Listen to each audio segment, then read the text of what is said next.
ভাই মূলত আমি এটা রসুনটা নিয়ে আইছি কোথায় থেকে ভাই? তো ভাই ওই শ্বশুর বাড়িতে দিছে 4টি বিছন দিছিল আমি লাগাইছি। এই দেখেন দাদা, খালি মনে করবেন এই একটা এরকম না, উঠে সিনা লাগে না ভাই?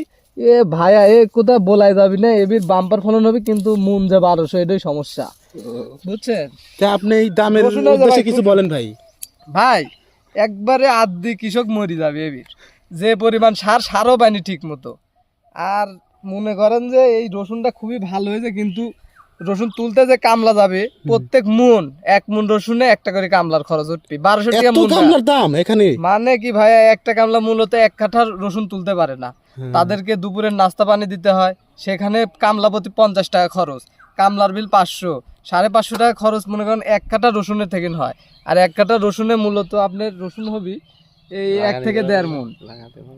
আর লাগানোর খরচ এগুলা তো আছেই ভাইয়া, মানে লাগানো বিছন এগুলা পুরাটাই লস, সার ওষুধ শেষ, এগুলা সব লস। ভাই শেষ কভার দেন ভাই, ভাই শেষ কভার দেন ভাই। শেষ মূলত 6 থেকে 7টা পরে, কারণ আমাদের এই নাটোর জেলার গুরদাসপুর বুড়াই গ্রামে মূলত রসুন লাগানো হয় হচ্ছে কাদা মাটির উপরে, বুঝছেন দাদা?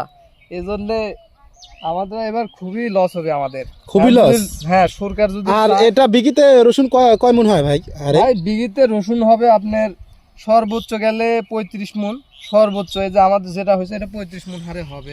এটা কি রসুন ভাই, এটা আরেকবার বলবেন? এটা পাকনাই রসুন ভাইয়া, পাকনাই রসুন। এটা কোন দেশ জাত? ফলনশীল রসুন, মানে এটাই ভালো হবে, আর কমেও আসবে। কিছু কিছু রসুন আছে আপনারা পাশের জমিতে দেখতে পাচ্ছেন যে লাল হয়ে আছে, ওটা বিঘিত 20 মন হারে হবে ভাইয়া। ও মরি যায়, মানে কিস্তির থেকে তুলে রসুনটা লাগাইছে। আচ্ছা শিয়াব ভাই, আপনার লোক ছোট কিন্তু রসুন খুব ভালো করছিল, কিন্তু একদম শেষ হয়ে গেছে। এবার রসুনে মানে এই আমাদের অঞ্চলের মধ্যে আমার রসুনটাই ভালো হয়েছে, যা দেখতে পাচ্ছেন তো আপনারা। বিকালে এখন ভিডিও করতেই হবে সুন্দর করে রসুন। ওকে ভাই, আচ্ছা আচ্ছা।